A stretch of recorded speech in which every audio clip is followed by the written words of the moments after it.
Welcome to Sound Teruah. The Teruah is a very versatile sound. It's a very versatile call.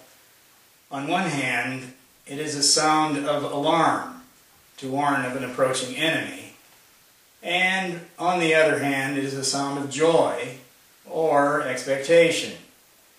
I feel that the sound of the Teruah is a very appropriate sound today, since we are looking for the return of the Messiah, and that the current condition of today's church is one of transgression of the law.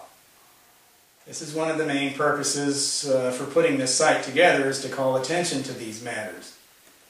I would like to read from the book of Hosea. Set the shofar to thy mouth.